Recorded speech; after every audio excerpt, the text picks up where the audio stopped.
সূরা বনী ইসরাইলের 4টা আয়াত পড়ছি। 1 নাম্বার, আল্লাহ তাআলা বলেন আকিমিস সালাতা লিদুলুকিশ শামসি ইলা গাসাকিল লাইল ওয়া কুরআনাল ফজর। 3টা কাজ দিছে এখানে নবীজিকে 4টা আয়াতে। 3 আয়াতে 3টা কাজ। 4র্থ আয়াতে হকের বিজয়ের কথা। প্রথম আয়াতে আল্লাহ বলছে আপনার জন্য প্রথম আমল, আপনি এবং আপনার উম্মতের জন্য 1 নাম্বার আমল হলো 5 ওয়াক্ত নামাজ। কি বলেন না? 5 ওয়াক্ত নামাজ। আকিমিস সালাতা লিদুলুকিশ শামসি ইলা গাসাকিল লাইল ওয়া কুরআনাল ফজর।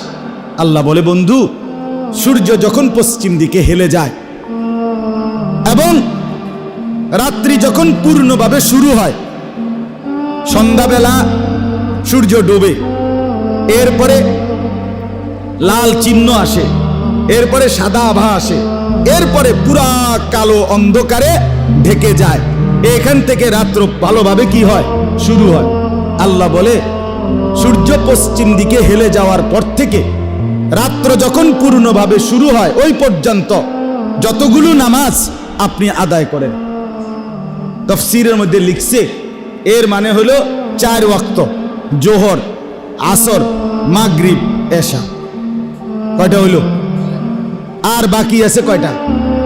সেটা কি?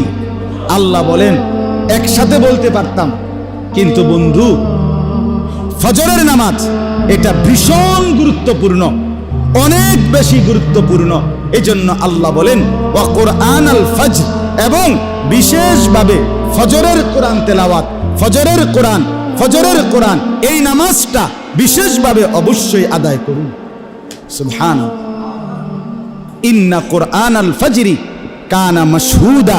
আল্লাহ বলে নিশ্চয়ই ফজরের কোরআনে, ফজরের নামাজে সারা পৃথিবীর সমস্ত ফেরেশতা প্রতিদিন সন্ধ্যায় আল্লাহর ফেরেশতা একদল জমিনে আসে, গোটা দুনিয়া পাহারা দেয়। ফজরের ওয়াক্তে এরা আসমানে ফিরে যায়, আর ফজরের ওয়াক্তে আরেক দল সারা দিন ডিউটি করার জন্য গোটা পৃথিবীতে আসমান থেকে নেমে আসে। হাদিসে আছে নবীজি বলেন রাত্রিবেলা যারা ডিউটি করে আসমানে ফিরে যাচ্ছে, আর দিনের বেলা যারা ডিউটি করার জন্য আসতেছে, এই কোটি কোটি ফেরেশতা একসাথে দোনো দল, এক দল যাওয়ার সময় ফজর করে যায়, আরেক দল আইসা ফজরের জামাত ধরে। এই জন্য নবী আল্লাহ বলে ফজরের ওয়াক্ত আমার কোটি কোটি ফেরেশতাদের উপস্থিতির সময়। রাতের ফেরেশতারাও থাকে, দিনের ফেরেশতারাও থাকে, তুমিও তার সাথে থাকো, একসাথে সকলেই কামিয়াব। ফজরের নামাজ অ্যাসেম্বলির টাইম। কিসের টাইম? হ্যাঁ, অ্যাসেম্বলি না, এটা কয় ওই যে সকালবেলা ক্লাস শুরু হবার আগে দিয়ে যে ছেলে পেলে সবগুলারে দাঁড় করায় না মাঠে, এটা কি কয়? অ্যাসেম্বলির টাইম। আরবিরা আপনার পয়েন্ট অফ অ্যাসেম্বলি এখানে থাকে, এখানে থেকে সবাই লাইন ধরে দাঁড়াবে, এরপরে বন্টন হবে, ক্লাসে যাবে যাচ্ছে। আল্লাহ বলেন ইন্না কুরআনাল ফজরি কানা মাশহুদা। নিশ্চয়ই ফজরের ওয়াক্ত অ্যাসেম্বলিতে, এই সময় আমার বান্দারাও থাকে, আমার ফেরেশতারাও থাকে। সুবহান। এই আয়াতের মধ্যে কয় ওয়াক্ত নামাজ? বলেন না কয় ওয়াক্ত নামাজ? ছেলেরা বলো ভাই, কয় ওয়াক্ত নামাজ?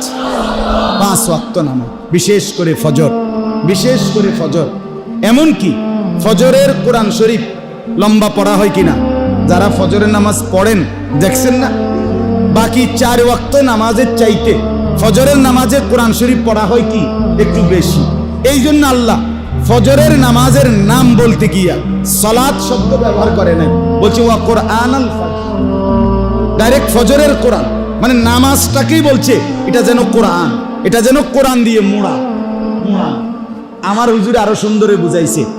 আপনার কোন অঞ্চলে এরকম আছে, একটা হলো চা পাতার মধ্যে চিনি পানি, এটার মধ্যে দুধ দেয়, এটা হলো দুধ চা।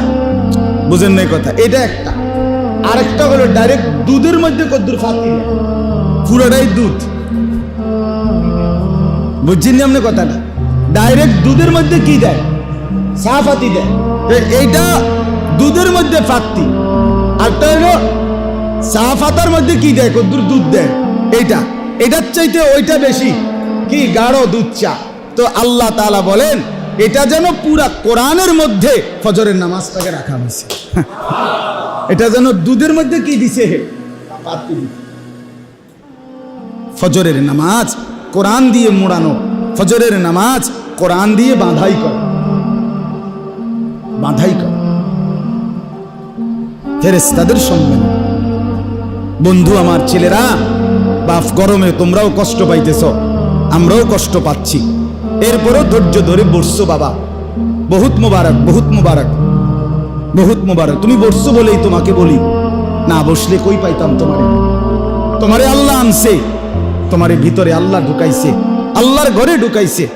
আমি করজোরে অনুরোধ করি সবাই মিলে চেষ্টা করেন ফজরের নামাজে অভ্যস্ত হইতে। বিশ্বাস করেন বাপ, এই ফজরের নামাজের ব্যাপারে দুইটা কথা, শুধু অনেক কথা, শুধু দুইটা কথা শুনেন। এক নাম্বার কথা হলো, আপনারা প্রত্যেকেই জানেন জি সাল্লাল্লাহু আলাইহি ওয়াসাল্লাম রবিউল আউয়াল মাসের কি বারে ইন্তেকাল করছে কোন তো? সবাই বলেন না, ছেলেরা তোমরা বলো না ভাই, সোমবার। আমরা ইতিহাসে তারিখে কিতাবে পড়ছি আল্লাহ নবী সাল্লাল্লাহু আলাইহি সাল্লাম মোট 23 ওয়াক্ত নামাজ মৃত্যুর পূর্বে প্রচন্ড অসুস্থতার কারণে নিজে ইমামতি করতে পারেন। হযরত আবু বকর সিদ্দিক রাদিয়াল্লাহু তাআলা আনহু ইমামতি করছে। কয় ওয়াক্ত? 23 ওয়াক্ত। কয় দিন? 5 5 10 4.5 4 দিনে 4 5 20 আর হলো পঞ্চম দিনের কি 3। তাহলে এই 23 ওয়াক্ত নামাজ, তো এই 23 ওয়াক্ত নামাজ ইমামতি করছে হযরত আবু বকর। নবীজি সাল্লাল্লাহু আলাইহি ওয়াসাল্লাম এই সময়ও সাথে আইসা বসে অনেক ওয়াক্ত নামাজ পড়ছেন, কিন্তু ইমামতি করে না। কথাটা বুঝছেন? কিন্তু শেষ আমার এই কথাটা খেয়াল করে, সোমবার দিন যেদিন নবীজি ইন্তেকাল করছে সেদিন আল্লাহ নবী সাল্লাল্লাহু আলাইহি সাল্লাম ফজরের নামাজের ওয়াক্তে, কোন নামাজের ওয়াক্তে? সমস্ত সাহাবী মসজিদে নববী ভরা, আবু বকর সিদ্দিক ইমামতির জায়গাতে এসে দাঁড়াইছে। এই সোমবার দিন কিতাবে আছে, আরবি কিতাবে আমরা পড়ছি। আম্মা জান আয়েশা রাদিয়াল্লাহু তাআলা নবীজির স্ত্রী, ওনার কামরা এরকম মসজিদের মনে করেন জানালা ঘেইসা ইমাম সাহেবের যেরকম হুজরা থাকে, এই লগের কামরা প্রথমটা হযরত আয়েশা। এখন নবীজির রওজা মোবারক যেখানে, এটা তো দেখলেই বোঝা যায় যে মসজিদ এখানে, সাথে কি নবীজির রওজা একসাথে। তো হযরত আয়েশা রাদিয়াল্লাহু তাআলা আনহাকে নবীজি বললেন, এত বেশি অসুস্থ যে নিজে নিজে মাথা তুলে বসতে পারতেছেন না নবীজি।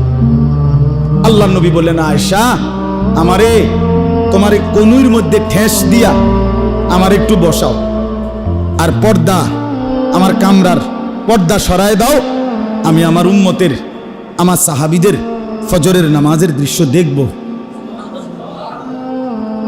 বিশ্বাস করে আম্মা জান আয়েশা রাদিয়াল্লাহু তাআলা আনহা বলেন, আমি প্রচন্ড অসুস্থ নবী, আমি ওনাকে কনুইর মধ্যে ঠেস দিয়া বসাইলাম, পর্দা সরায় দিলাম।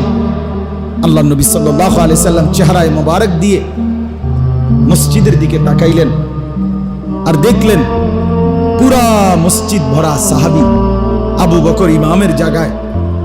আল্লাহ নবী সাল্লাল্লাহু আলাইহি সাল্লাম এই পর্দা যে সরাইছে সাহাবীরা দেখছে, কিতাবে লিখছে সাহাবীরা খুশিতে হযরত আবু বকর সিদ্দিক ইমামের জায়গা থেকে পিছনে আসতে চাইছিলেন।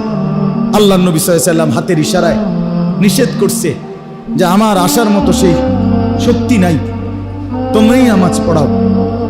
হযরত আয়েশা রাদিয়াল্লাহু তাআলা আনহা বলেন, আল্লাহ নবী সাল্লাল্লাহু আলাইহি সাল্লাম এরপর পরে বললেন, নামাজের নিয়ত যখন বেঁধে ফেলছে, আল্লাহ নবী বললেন, আয়েশা আমার হুজরার পর্দা মিলায়ে দাও।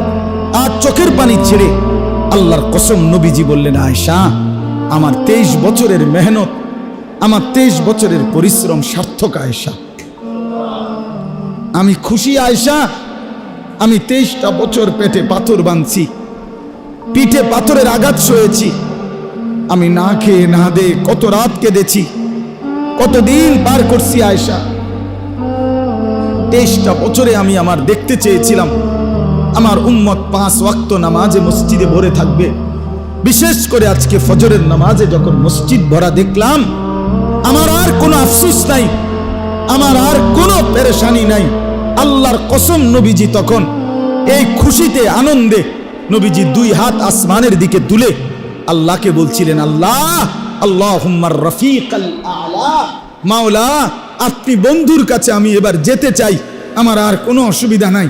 আমার উম্মতকে আমি দেখছি ফজরের নামাজ, ফজরের নামাজ, ফজরের নামাজ।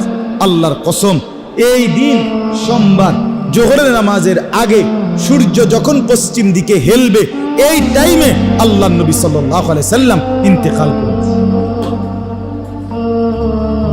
তাইলে নবী উম্মতকে শেষ কোন নামাজে দেখে গেছেন? বলেন না ভাইয়া, বলো না। খুশি হয়েছিলেন কোন নামাজে দেখে? এবার বলো না, সেই নবী যখন হাসরের ময়দানে তোমার আমল নামায় দেখবে দিনের পর দিন, সপ্তাহের পর সপ্তাহ, মাসের পর মাস, বছরের পর বছর ফজরের নামাজ নাই, সেই নবীর হাসি মুখ মলিন হবে না? তিনি কি চোখের পানি ফেলবেন না যে উম্মত একবার খুশিতে কেঁদেছিলাম, আজ তো লজ্জায় দুঃখে কাঁদতেছি? এই জন্য দয়া করে এতগুলো কথা বললাম, আর একটা কথা বললাম, ফজরের কথা বলতেছিলাম, 2টা বলবো, এই একটা। আরেকটা হলো ইয়াহুদি যারা কাফের, তাদের ধর্মীয় কিতাবে একটা বাণী আছে, তাদের মূল নীতি। ইয়াহুদিদের কথা হলো, মুসলমান যেদিন জুমা এবং ফজর বরাবর হবে মুসল্লি মুসলমানদের, সেদিন মুসলমানদের হাতে গোটা পৃথিবী পরাজিত হবে, মুসলমান চূড়ান্ত বিজয়ী। কোন নামাজ? এশা এবং ঈশা এবং ফজর। এই জন্য আজকে আলহামদুলিল্লাহ জুমার নামাজ, জুমা এবং ফজর, জুমা এবং কি আলহামদুলিল্লাহ, জুমায় তো মুসল্লি আলহামদুলিল্লাহ, আল্লাহ শুকর। এই যে মসজিদ ভাঙ্গা মসজিদ হয়, 2 তলার কাম হয়, 3 তলার কাম হয়, কি লেগা? শুক্রবারে জাগা হয় না, ঠিক কিনা বলেন? হায় রে মুসলমান, মুসলমানের উপরে কি শুধু শুক্রবারেই নামাজ ফরজ?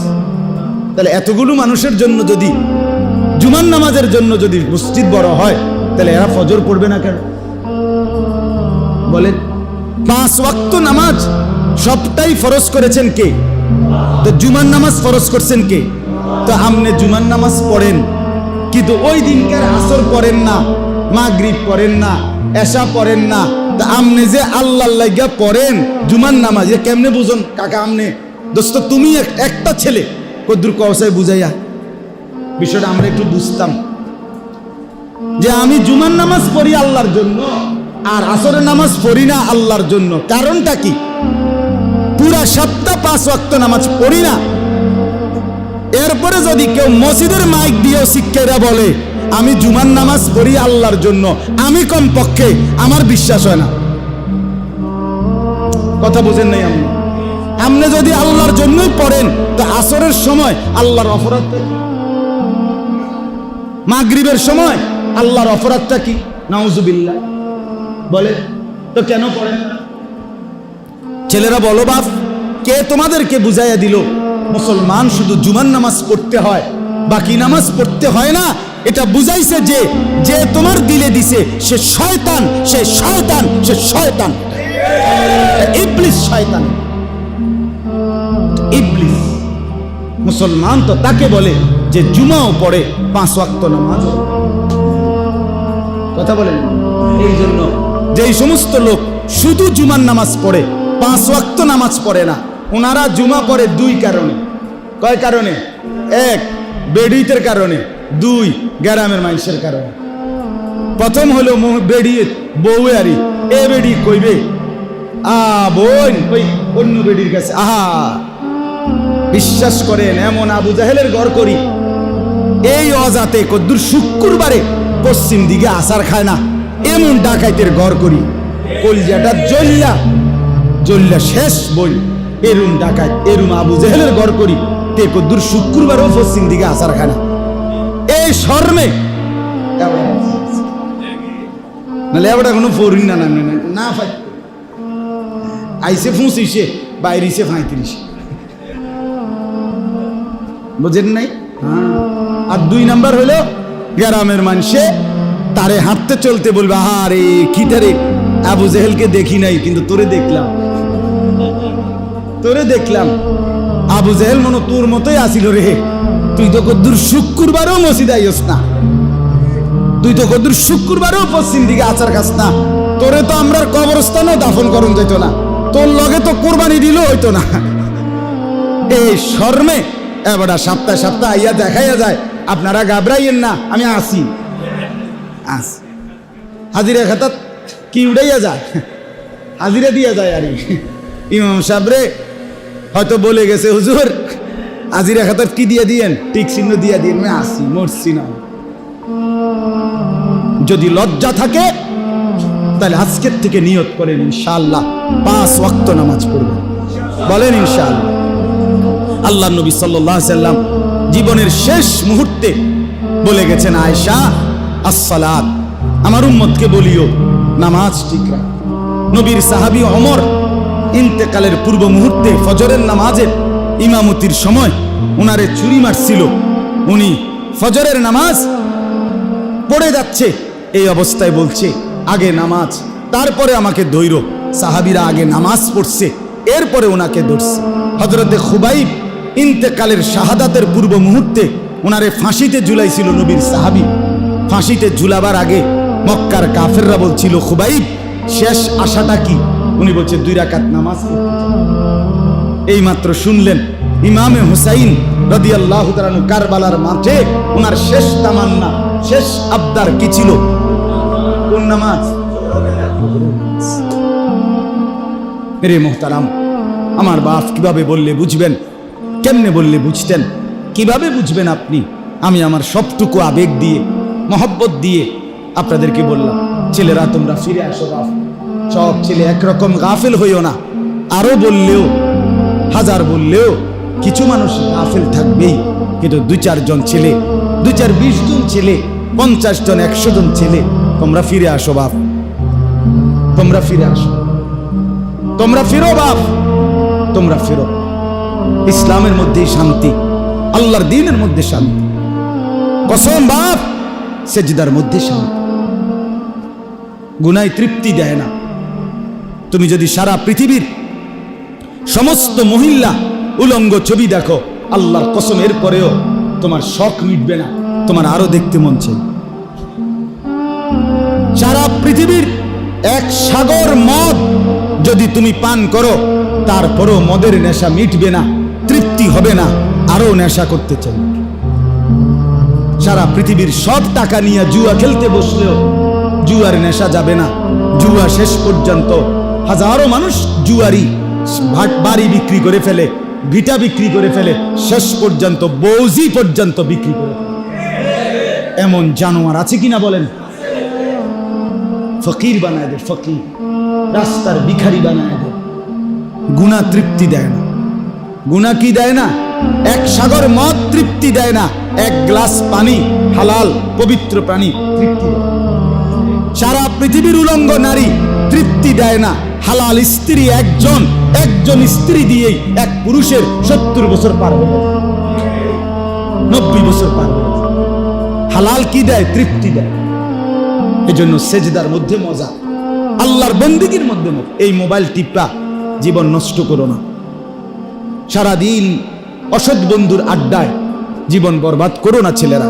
আমি অনুরোধ করলাম, আজ বহু অভিভাবক তারাও হাল ছেড়ে দিছে। সিদ্ধান্ত একটাই, পড়ো আর না পড়ো, নামাজ পড়ো আর না করো, কামাই রোজগারি করো। বাবুরে এত কথা বুঝি না, টিয়ার দরকার, টিয়া দাও, দেশে থাইকা কামাই করো, নইলে বিদেশ যাও, পয়সা দরকার। বাবুরে তুমি নামাজ পড়লে পড়ো, না পড়লে নাই, ফুট টিয়া দাও, টাকা দাও, টাকা। তোমার যেটা জমি বেচবো, টিয়া কিন, জমি টিয়া রেডি রাখতে। হ্যাঁ, তোমার কাকা তোমার চাচাই শুনছি জমি বেচবো, টিয়া রেডি রাখতে। দেখা